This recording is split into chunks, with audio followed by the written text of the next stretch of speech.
Hello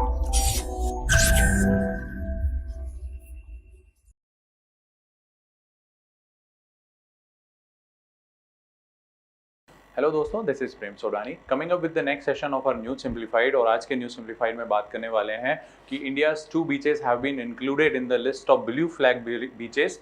ये दो जो नए बीच हैं वो कैसे ये स्टेटस लेते हैं, क्या प्रोसेस होता है ब्लू फ्लैग स्टेटस पाने का, एंड क्या क्या बेनिफिट होते हैं वो सब हम देखेंगे।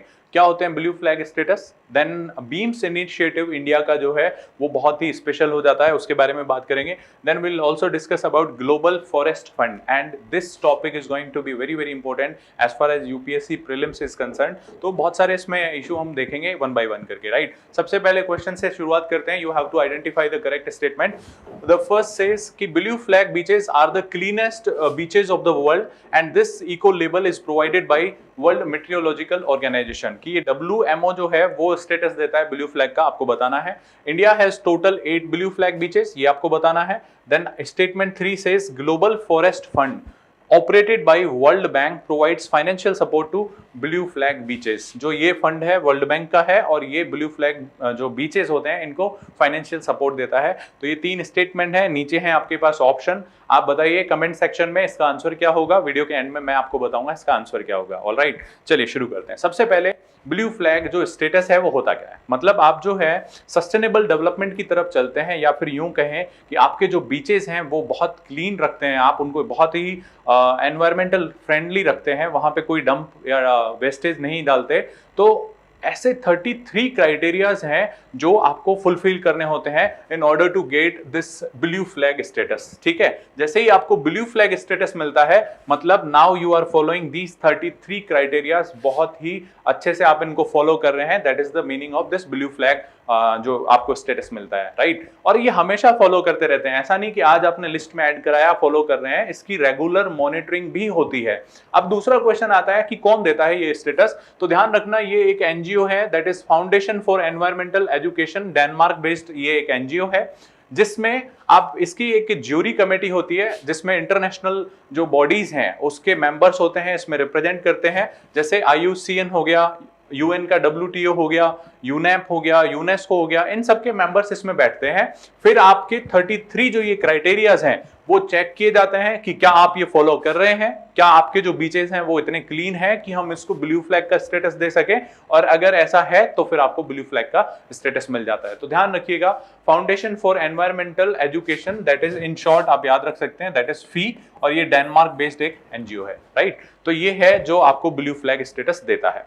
अब जैसे ही आपको ब्लू फ्लैग स्टेटस मिला मतलब आप एनवायरनमेंट को बहुत ज्यादा ध्यान में रखते हुए आपके बीचेस को मैनेज कर रहे हो, तो that is the concept of this blue flag beach, right. तो इंडिया के जो है टोटल अब 10 हो चुके हैं, हम देखेंगे मैप पे कौन कौन से, पहले 8 थे, 2 और ऐड हुए हैं तमिलनाडु और पांडिचेरी के, तो वो हम एक एक करके देखेंगे। सबसे पहले हम देखते हैं कि ये एक कॉन्सेप्ट है, that is integrated coastal zone management plan. ये इंडिया का अभी प्लान चल रहा है। ये जो इंटीग्रेटेड कोस्टल जोन मैनेजमेंट जो ये आइडिया है दैट केम इन 1992, खास करके जो अर्थ समिट होती है वहां पे ऐसा आइडिया निकल के आता है कि जो कोस्ट हैं दे मस्ट बी मैनेज्ड, बहुत ही सस्टेनेबली उनका मैनेजमेंट करना होगा।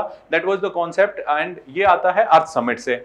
इंडिया इसको फॉलो करता है एंड वर्ल्ड बैंक इसमें जो है आपको technical support, financial support provide करता है वर्ल्ड बैंक। इसमें अगर बात करें तो क्या है, तो होता यह है कि जो भी हमारे बीचेस हैं, कोस्ट हैं, उनको हमें एनवायरमेंटल फ्रेंडली बनाना है, सस्टेनेबल डेवलपमेंट करना है। अगर वहां करना भी है तो वहां की क्लीनिंग, वहां पे जो डंपेज है वो नहीं डालना है। तो सारे जो भी प्रोसेस होते हैं specially in order to keep them environmental friendly, clean, ये सब जो है हमें करना है under this coastal management plan. तो इसमें सारे बैकवर्ड फॉरवर्ड लिंकेजेस, दूसरे जो आसपास के पोर्ट हैं उनसे कोलैबोरेशन, तो ये सारा इस वाले प्लान में हम देखते हैं, राइट। और इसको मैनेज कौन करता है, that is society for integrated coastal management, that is SICOM. तो सीकॉम जो है वो एक सोसाइटी बनाई गई है, वो पूरा मैनेजमेंट देखती है इस वाले आइडिया का। इंटीग्रेटेड कोस्टल जोन मैनेजमेंट जो प्लान है इसका पूरा मैनेजमेंट सीकॉम सोसाइटी देखती है, राइट, ये ध्यान रखना। इसके बाद ये है national centre for sustainable coastal management, that is situated in Chennai. वो अपना टेक्निकल सपोर्ट देती है इस प्लान को इंप्लीमेंट करने में, राइट। इंप्लीमेंट करता है सीकॉम, टेक्निकल सपोर्ट देता है national centre for sustainable coastal management that is situated in Chennai. तो इसकी तरह ये हमारा जो प्लान चलता है, इसी के अंडर इंडिया ने एक इनिशिएटिव लॉन्च किया था, दैट वाज बीम्स। ठीक है, याद रखना, that is very very important. BEAMS मतलब beach environment and aesthetic management services, यानी कि जो बीच हैं उनको कैसे क्लीन रखा जाएगा, ये पूरा इसका जो है इनिशिएटिव का एम था। अब आपको मैं अगर एक चीज बोलूं कि जो ब्लू फ्लैग स्टेटस है that is the international status for your clean beaches. ठीक है, जो भी आपके बीचेस हैं एनवायरमेंटल फ्रेंडली हैं, क्लीन हैं, तो आपको इंटरनेशनली तो ब्लू फ्लैग स्टेटस मिलेगा। इंडिया ने खुद का ये इको लेवल बनाया दैट इज बीम्स, यानी अगर बीम्स के अंडर आपका कोई बीच आ रहा है तो इसका मतलब हम उसको क्लीन कर रहे हैं या फिर वो क्लीन हो चुका है, राइट। तो ये है बीम्स इनिशिएटिव जो इंडिया ने लॉन्च किया था अंडर दिस ICZM प्लान। ठीक है, इसी के अंडर ये काम करता है बीम्स। बीम्स का मैंने मतलब बताया आपको, beach environment and aesthetic management services, यानी पूरी तरह से आप बीच को क्लीन रखेंगे, जो भी वहां पे डंपेज है उसको वहां पे नहीं डालने देंगे, वहां पे जो वेस्ट मैनेजमेंट है साइंटिफिक डिस्पोजल करेंगे,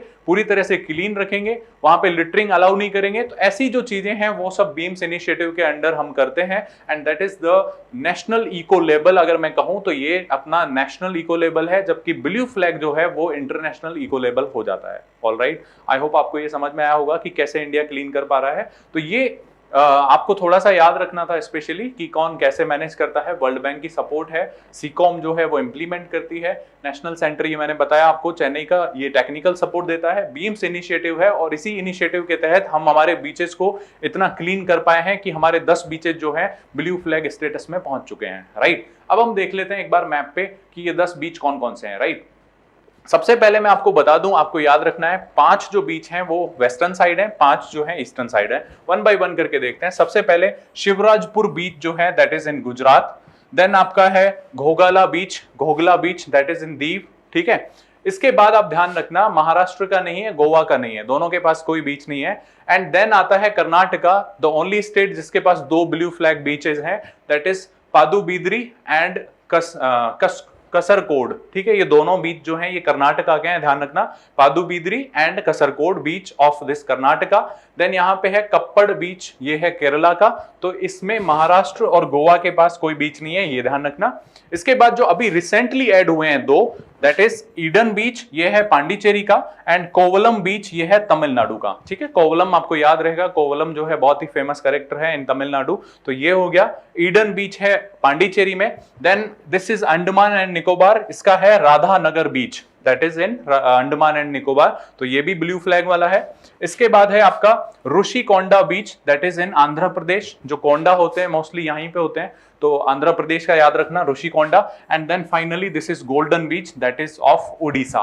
तो ध्यान रखना 5 इधर हुए, golden, Rushikonda, Radhanagar, Eden and Kovalam, ये दोनों याद रखना, ये दोनों अभी ऐड हुए हैं। पहले 8 थे, अब 10 हो चुके हैं, राइट। और इनको वापस रीसर्टिफाई किया गया है। जो 8 थे उनको हमेशा मैंने बताया था कि कंटिन्यूअस मॉनिटरिंग चलती है, अगर हम फिर से हमारे क्राइटेरिया फॉलो नहीं करते हैं 33 क्राइटेरिया, तो वापस हमारे बीचों का ब्लू फ्लैग स्टेटस चला जाता है, राइट। तो इनको वापस रीसर्टिफाई किया है, 2 नए ऐड हुए हैं, that is Eden and Kovalam. ध्यान रखना महाराष्ट्र गोवा के पास कोई नहीं है, कर्नाटका के पास 2 हैं, जो ओनली स्टेट है जिसके पास 2 ब्लू फ्लैग जो है बीचेस हैं, ठीक है, पादुबिद्री एंड कसरकोड बीच। ठीक है, तो this was the concept of this blue flag beaches. I hope आपको ये 10 जो हैं आप ले सकते हैं इसका स्क्रीनशॉट भी, ठीक है, तो ऐसे आप इनको याद रख सकते हैं। ओके, अब हम चलते हैं हमारे क्वेश्चन की तरफ। द क्वेश्चन वाज कि blue flag beaches are the cleanest beaches, ये ठीक है, क्लीनेस्ट बीचेस हैं ऑफ द वर्ल्ड, ठीक है। This eco label is given by WMO, this is not correct. कौन देता है, मैंने आपको बताया, that was fee,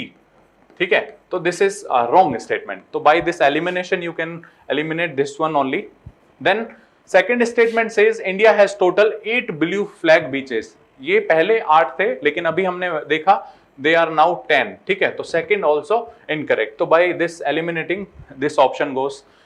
third statement says, this is third one, global forest fund operated by world bank. तो remember here this is the key point, global forest fund जो है वो इसी का ही है, फी का ही है, and this is to provide financial support to the individuals in order to bring the carbon footprint जो होता है उसको कम करने के लिए इंडिविजुअल लोगों को यहां से सपोर्ट मिलती है, financial support, that is global forest fund. यानी कि किसी भी व्यक्ति को कार्बन फुटप्रिंट कम करने के लिए यहां से फाइनेंशियल सपोर्ट मिलती है and that is of this FEE only, यानी एक तो ये ब्लू फ्लैग स्टेटस देता है, इसके साथ ही ग्लोबल फॉरेस्ट फंड भी इसी का इनिशिएटिव है जिसके तहत इंडिविजुअल्स को फाइनेंशियल असिस्टेंस दी जाती है ताकि कार्बन फुटप्रिंट जो है वो कम हो सके, जो ग्लोबल एमिशंस है उसको थोड़ा सा डाउन किया जा सके। तो remember this one is also very important, तो ध्यान रखना, ठीक है। तो इसका मतलब ये भी गलत है, वर्ल्ड बैंक का नहीं है, दैट इज ऑफ फी, ठीक है।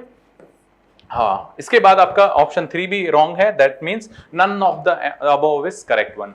ऑलराइट, सो ये था हमारा क्वेश्चन। आई होप आपको ये वीडियो समझ में आ गया होगा। अगर ऐसा है तो हम इन सभी प्लेटफॉर्म पे आपके लिए मौजूद हैं, आप हमसे वहां पे कनेक्ट हो सकते हैं। इस वीडियो को शेयर एंड लाइक करें, कमेंट सेक्शन में बताइएगा कि इसमें आपको वीडियो कैसा लगा।